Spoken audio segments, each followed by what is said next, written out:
Tiga. Assalamualaikum warahmatullahi wabarakatuh. Salam dan bahagia. Perkenalkan, nama saya Dwi Cinta Fatimah India Kirana. Saya kelas 8 dari SMP Negeri 1 Sumber.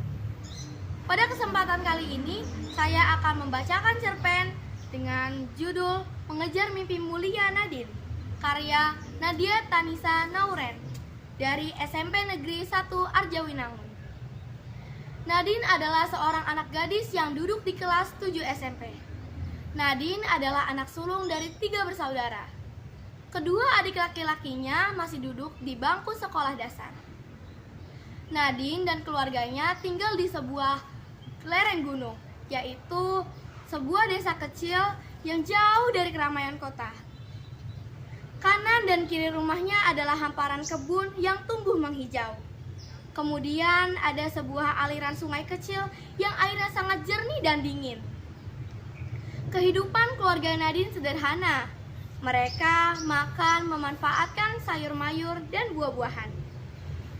Bapaknya seorang sopir bus antar kota, sedangkan ibunya bekerja di kebun tetangga.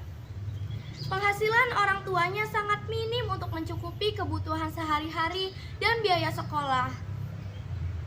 Masyarakat di tempat mereka tinggal jarang yang melanjutkan sekolah, apalagi untuk kaum perempuan. Biasanya setelah lulus SD atau SMP, mereka melanjutkan untuk membantu di kebun. Hari ini, tanggal 21 April, bertepatan dengan peringatan Hari Kartini. Pada sore hari yang sangat cerah dan udara yang sejuk, Nadine duduk termenung di belakang rumahnya. Di atas bangku panjang yang terbuat dari bambu, Nadine terdiam. Tatapan matanya sangat jauh, tertuju ke arah hilir sungai dengan gemericik air. Di atas bangkuannya terdapat sebuah buku yang berjudul Sisi Lain Kartini. Buku ini pemberian dari paman Nadine tahun lalu pada saat Nadine mendapatkan nilai tertinggi di kelasnya. Nadine anak yang cerdas. Hampir setiap tahun dia menjadi juara kelas. Nadine terinspirasi dengan perjuangan Kartini yang memberikan kebebasan untuk kaum perempuan agar mempunyai hak yang sama dengan kaum laki-laki. Dalam ketermenungannya, Nadine bergumam, "Apakah aku bisa mencapai impianku untuk menjadi seorang dokter?" bisiknya dalam hati. Ibunya datang menghampiri Nadine. "Nak, kok melamun? Apa yang sedang kamu pikirkan?" tanya ibu. "Bu, apakah aku boleh punya cita-cita menjadi dokter?" Nadine balik bertanya kepada ibunya. "Ya boleh dong sayang. Makanya bapak dan ibu berjuang keras supaya kamu dan adik-adik bisa sekolah dan mencapai cita-cita kalian." Ibunya memberikan semangat. "Tapi kan Bu, sekolah zaman sekarang biayanya sangat mahal. Dan masyarakat di sekitar kita jarang yang melanjutkan sekolah.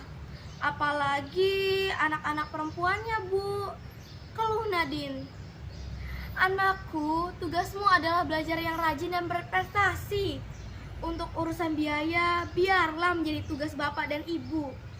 Masalah kebiasaan masyarakat kita yang anak perempuannya jarang melanjutkan sekolah, ya biarlah, itu menjadi pilihan mereka.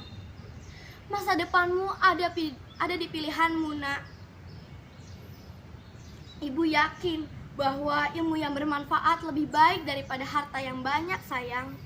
Ibunya menjelaskan.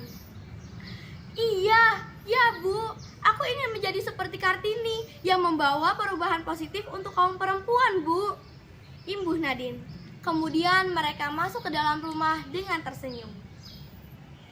Ayah Nadine saat ini sedang berada di Jakarta. Pada jam istirahat, beliau membeli minuman ke sebuah minimarket. Setelah membayar di kasir, beliau keluar, lalu tiba-tiba melihat seorang ibu yang berteriak minta tolong. Ternyata ibu tersebut mengalami penjambretan. Saat turun dari mobilnya, datang seorang lelaki memakai topi yang merebut paksa tas ibu tersebut. Ayah Nadine melihat kejadian tersebut, lelaki tersebut lari, dia langsung mengejar lelaki tersebut dan berusaha untuk merebut balik tas milik ibu tadi. Ayah Nadine berhasil mengambil tas tersebut, sedangkan lelaki bertopi lari entah kemana. Tas tersebut diberikannya kepada pemiliknya. Ibu tadi mengajak ayah Nadine untuk duduk di depan kursi minimarket.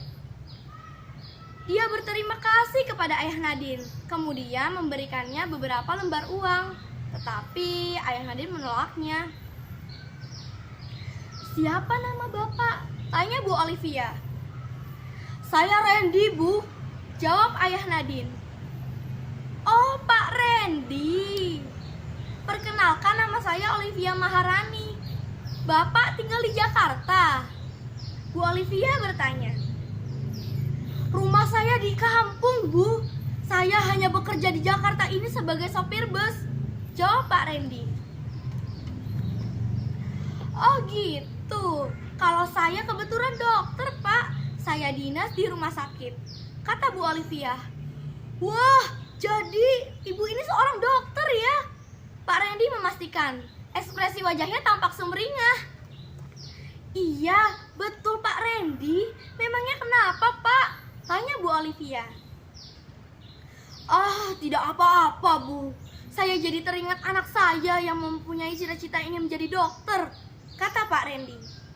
"Wah, cita-cita yang mulia itu. Pasti Bapak bangga dengan anak Bapak," sahut Bu Olivia. "Iya, Bu. Saya bangga.